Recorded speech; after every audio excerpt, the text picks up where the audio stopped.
Assalamualaikum warahmatullahi wabarakatuh. Ya, anak-anakku yang berbahagia, selamat ketemu lagi di channel Bapak ini.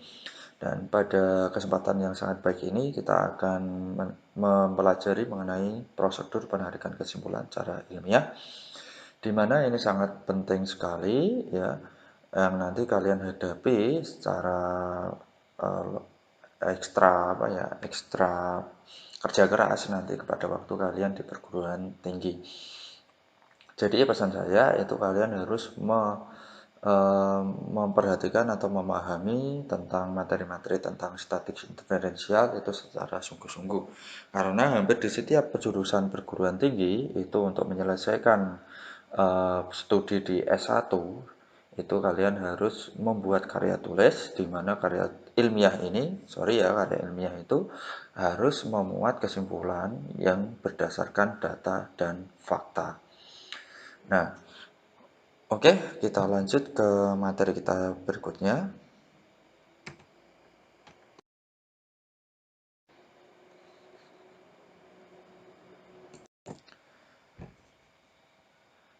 Oke, pada kegiatan kita pada hari ini ya kita akan memainkan sedikit peran menjadi seorang peneliti, di mana kita diminta untuk menarik kesimpulan secara ilmiah.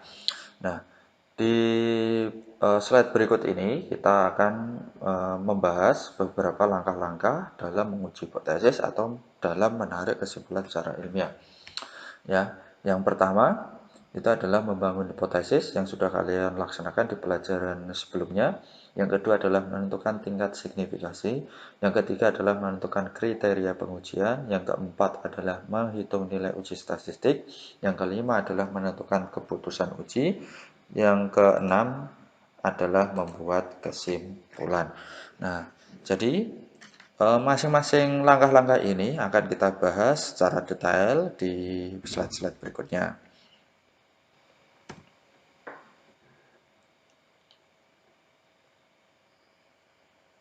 Oke, langkah pertama kita akan membangun hipotesis terlebih dahulu dari rumusan masalah yang sudah kita dapatkan dari latar belakang masalah kita. Nah, kalian tentu saja untuk membangun hipotesis ini sudah kalian laksanakan di pelajaran sebelumnya.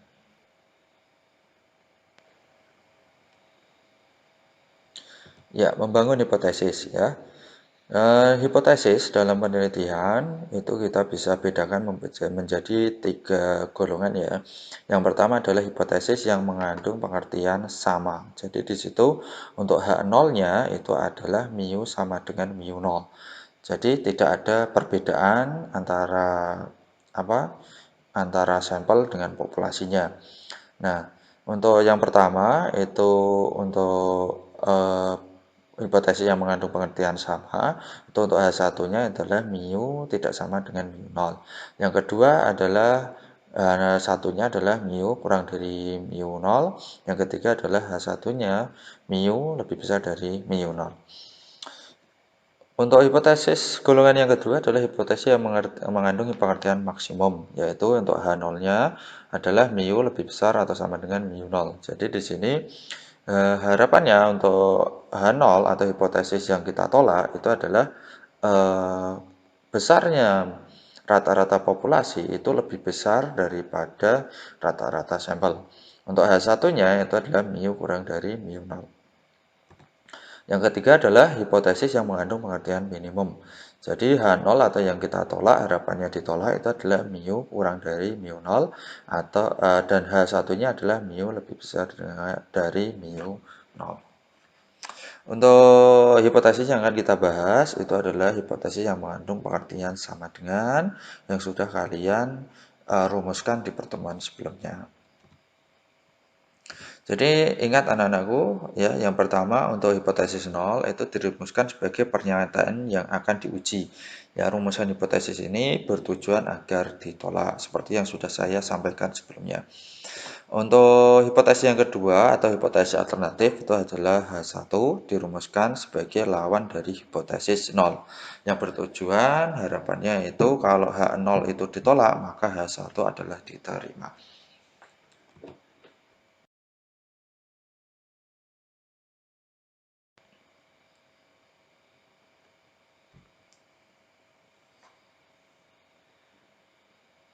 Langkah kedua adalah menentukan tingkat signifikasi atau yang kita simbolkan nanti dalam bentuk alfa.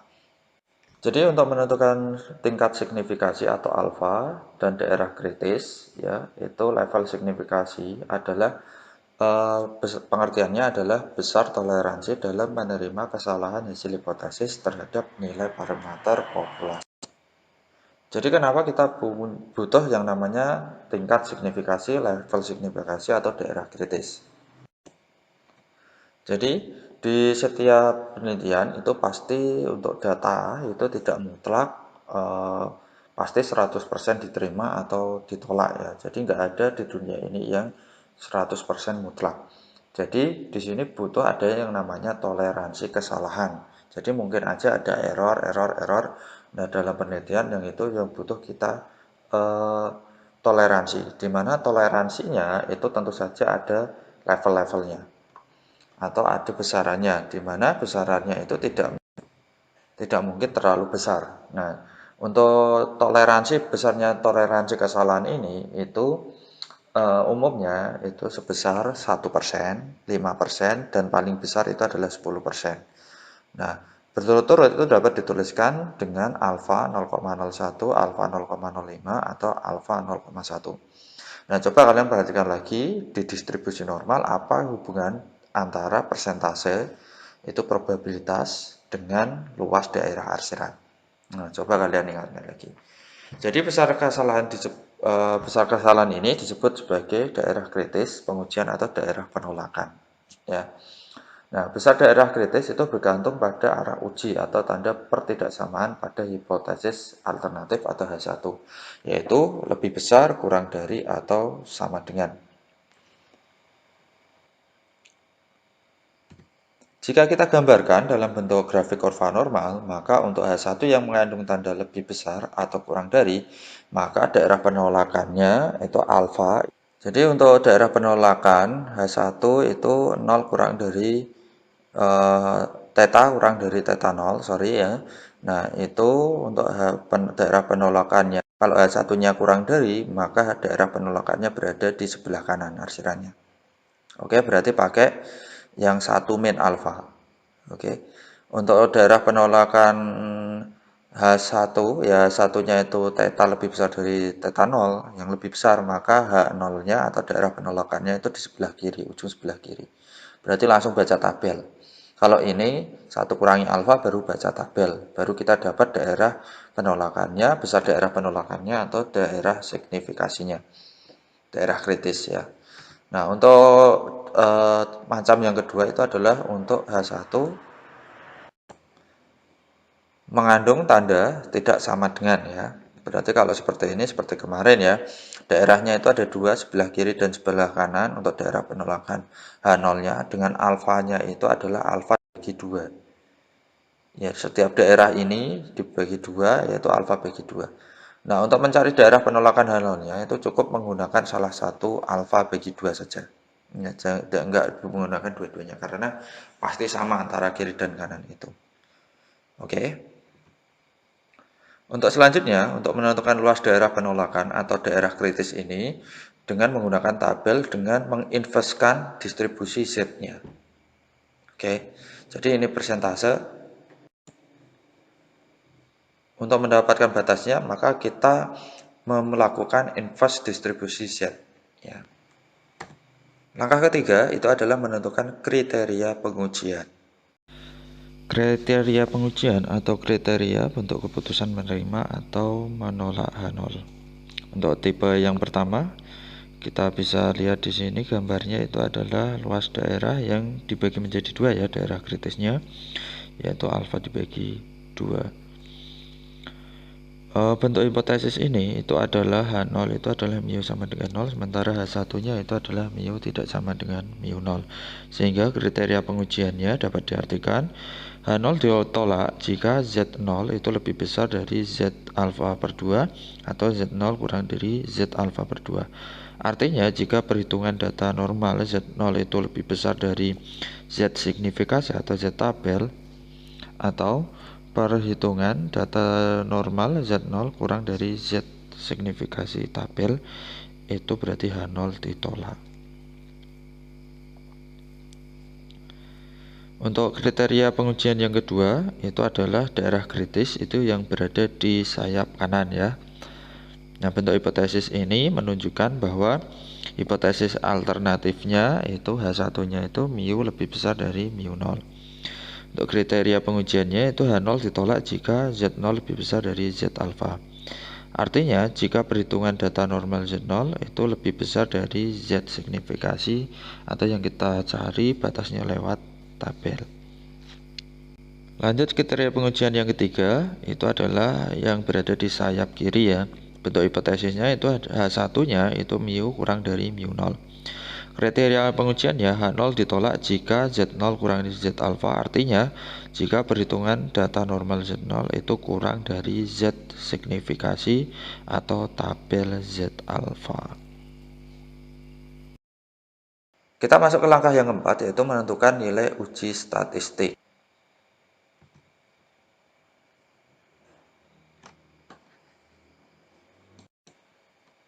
Menentukan atau menghitung nilai uji statistik ya, ini dilakukan jika ukuran sampel yang diuji adalah N lebih besar atau sama dengan 30. Jadi kalau lebih besar dari 30 atau lebih sama dengan 30 ya jumlah sampelnya dari populasi tersebut, maka nanti kita menggunakan uji statistik normal. Ya, tetapi kalau N-nya kurang dari 30 gimana? Nah, nanti kita pakai uji yang lain, statistik invariansial yang lain, yaitu dengan uji T. Nah, jadi itu bedanya ya. Kenapa di sini harus penekanannya itu adalah N lebih besar atau sama dengan 30. Jadi di sini nilai uji statistik itu dengan simpangan baku atau standar deviasinya alfa dapat diketahui sebagai berikut. Nah, jadi rumusnya itu adalah Z0 atau nilai normal untuk sampel, untuk sampel itu adalah sama dengan X bar dikurangi mu 0 dibagi dengan dalam kurung sigma dibagi akar N.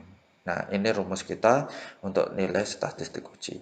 Di mana keterangannya Z0 adalah nilai statistik uji, X bar itu adalah nilai rata-rata sampel penelitian, mu 0 adalah nilai rata-rata data populasi, sigma adalah standar deviasi dari data populasi, dan N adalah jumlah data sampel.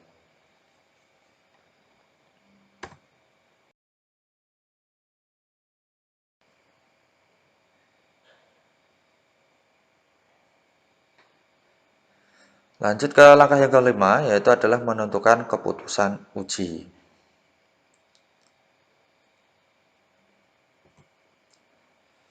Keputusan uji diambil berdasarkan letak nilai statistik uji pada daerah kritis.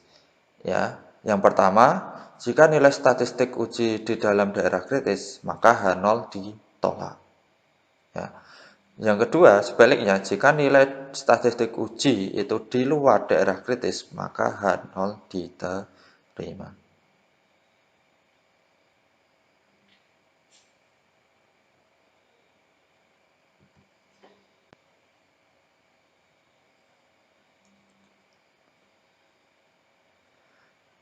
Nah, langkah keenam, langkah terakhir, baru kita membuat kesimpulan. Kesimpulan di sini dibuat berdasarkan keputusan uji yang diperoleh pada langkah keempat, ya, dengan mengembalikan lagi ke pertanyaan kita tadi ya, kita matchkan antara hipotesis dengan pertanyaan. Nah, itu sehingga kita dapatkan kesimpulan dari penelitian kita. Oke anak-anak, itu tadi ya langkah-langkah, penjelasan langkah-langkah bagaimana kita menarik sebuah kesimpulan secara ilmiah. Nah, untuk selanjutnya nanti kita coba menyelesaikan suatu contoh kasus ya dalam penelitian sehingga kita dapatkan kesimpulan yang valid atau kesimpulan yang ilmiah. Oke, kita masuk ke contoh soal. Ya, untuk contoh kasus di sini saya memiliki sebuah kasus di mana seorang pengusaha ingin mencari sebuah mesin produksi yang mampu memproduksi barang rata-rata itu 15 unit per jamnya. Pengusaha tersebut mendapat informasi bahwa mesin dengan produk A itu dapat memproduksi barang dengan rata-rata paling sedikit 15 unit per jam. Untuk memutuskan apakah menggunakan mesin A atau tidak, maka dilakukan sebuah penelitian dengan mesin A tersebut sebanyak 36 kali. Dalam uji coba tersebut, mesin A mampu memproduksi barang dengan rata-rata yaitu 14 unit per jam dengan variasi 2 unit per jamnya. Ya. Nah, selidiki apakah pengusaha tersebut akan menggunakan mesin A atau tidak. Nah, dengan menggunakan tentu saja ya tingkat toleransi untuk kesalahannya itu adalah 2%. Nah, ya, untuk penolakan H0-nya adalah 2%. Oke, kita coba laksanakan langkah-langkah prosedur kita dalam membuat kesimpulan dari kasus contoh ini ya. Apakah pengusaha itu mau menggunakan mesin A atau tidak dengan upaya yaitu uji coba mesin A tadi. Jadi tidak semata-mata kita sebagai pengusaha membeli mesin A dengan dengan penawaran dari produsennya dengan sangat menarik itu, apakah seterah-merta kita langsung beli atau tidak ya. Tetapi kita melakukan uji coba dulu. Oke, berikut langkah-langkahnya. Langkah yang pertama adalah kita harus membangun dulu atau merumuskan hipotesis. Tentu saja merupakan H0 dan H1-nya adalah sebagai berikut. Untuk H0-nya adalah mu lebih besar sama dengan 15. Itu didapat dari mana? Itu kita dapat dari ya, kalimat yang kedua adalah pengusaha mendapat informasi bahwa mesin A dapat memproduksi barang rata-rata paling sedikit 15 unit per jam. Jadi ini adalah hipotesis awal kita. Ya, paling sedikit itu adalah 15 unit per jam. Nah, paling sedikit itu mengarah pada lebih besar atau sama dengan. Ya, berarti H0 kita adalah mu lebih besar atau sama dengan 15. Untuk H1-nya itu adalah mu kurang dari 15, artinya mesin A dapat memproduksi barang rata-rata kurang dari 15 unit per jamnya. Ya. Nah, jadi untuk mu lebih besar sama dengan 15 ini adalah populasi kita ya. Untuk H1 mu kurang dari 15 ini adalah uji coba dari sampel kita tadi. Ya, seperti itu. Nah, untuk langkah selanjutnya adalah menentukan tingkat signifikasi kita dulu ya. Nah, di sini sudah ditentukan tingkat signifikasinya adalah alfa itu adalah 2% atau dalam bentuk desimalnya adalah 0,02. Nah, karena alfa ini adalah dalam bentuk persentase, maka daerah kritisnya itu harus kita cari dulu luasnya itu berapa. Caranya, coba kita lihat H1 ya. H1 ini menunjukkan daerahnya itu adalah satu arah karena H1-nya mengandung kurang dari. Nah, dan kurang darinya itu berada di sebelah kiri. Nah, sehingga gambarnya seperti ini ya anak-anak ya. Sehingga langsung saja daerah dengan luasan yaitu 0,02 ya, luasan 0,02 ini kita langsung bisa baca tabel untuk mendapatkan batas Z-nya. Ya, Z 0,02. Ternyata Z alfa atau Z batas daerah kritisnya itu adalah min 2,05. Nah, dari daerah kritis ini sangat penting untuk menentukan apakah H0 diterima atau ditolak. Nah, langkah berikutnya kita harus menentukan kriteria pengujian dulu, yaitu H0 itu diterima itu jika Z lebih besar atau sama dengan Z alfa. Sementara H0 itu ditolak itu jika Z kurang dari Z alfa. Jadi kalau H0 itu diterima itu jika Z-nya itu berada di luar dari daerah kritis. H0 itu ditolak itu jika Z-nya itu berada dalam daerah kritis atau kurang dari ya, masuk kurang dari. Yang keempat itu adalah menguji statistik. Nah, uji statistik dengan menggunakan rumus kita tadi ya, karena sampelnya itu 36, berarti sudah lebih besar dari 30, berarti kita menggunakan uji statistik Z. Ya. Dari permasalahan dapat diperoleh bahwa rata-rata populasi atau mu0 itu adalah 15, rata-rata sampelnya atau X-barnya itu adalah 14, simpangan bakunya itu adalah 2, dan banyaknya sampel N itu adalah 36, ya, sehingga perhitungannya adalah sebagai berikut. Z itu sama dengan X bar dikurangi mu0 dibagi dengan sigma dibagi dengan akar N ya. Berarti 14 dikurangi 15 dibagi 2 dibagi dengan akar 36. Berarti min 1 dibagi 2 per 6. Ya, 6-nya ke atas berarti jadi kali min 1 kali 6 dibagi 2. Ya, sama dengan min 3. Nah, jadi kita dapatkan uji statistik kita Z perhitungan kita itu adalah min 3.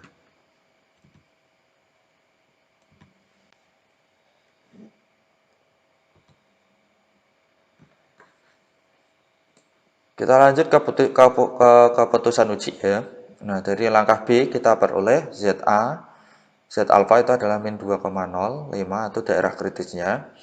Dari langkah D diperoleh Z0 itu sama dengan min 3, yaitu dari Z perhitungannya. Maka kita bandingkan Z0 sama dengan min 3 dengan Z alpha daerah kritis min 2,05. Ternyata min 3 ini itu jawabannya adalah kurang dari min 2,05. Artinya, min 3 atau Z0 atau Z perhitungan itu berada di dalam daerah kritis. Nah, karena berada di dalam daerah kritis, maka H0 ditolak sesuai dengan kriteria pengujian kita tadi. H0 ditolak jika Z0 kurang dari Z alpha. Sehingga kita mendapatkan kesimpulannya itu adalah kesimpulan dari uji hipotesis itu adalah mesin A dapat memproduksi barang itu rata-rata kurang dari 15 unit per jam. Jadi kesimpulannya, keputusannya ya, itu kesimpulannya, keputusannya berarti oleh karena barang yang diproduksi itu mesin A itu adalah rata-rata kurang 15 unit per jam, maka pengusaha tidak jadi menggunakan mesin A tersebut. Nah, jadi tentu saja ya, keputusan ini adalah keputusan yang valid karena sudah melakukan sebuah penelitian, percobaan di mana didapatkan data dan fakta. Data dan fakta tersebut diolah secara ilmiah, yaitu menggunakan 6 langkah tadi ya. Yaitu yang pertama kita membangun hipotesis, yang kedua menentukan tingkat toleransi, signifikasi, penolakan H0. Yang ketiga itu adalah kita menguji statistik, ya kita olah datanya, menguji statistik. Yang keempat itu adalah menentukan keputusan uji atau menentukan kriteria uji. Yang kelima adalah menentukan keputusan uji. Yang keenam baru membuat kesimpulan. Dari kesimpulan baru kita bisa memperoleh keputusan yang valid. Nah, jadi kurang lebih seperti itu anak-anak ya dalam penelitian ilmiah, sehingga kita bisa membuat suatu statement yang sangat valid, yang ilmiah, yang bisa dikenakan di kejadian yang akan datang secara benar atau sah ya, seperti itu. Oke, mungkin itu saja yang bisa saya sampaikan. Selamat belajar ya. Selamat berusaha. Semoga kalian sukses. Selamat pagi. Assalamualaikum warahmatullahi wabarakatuh.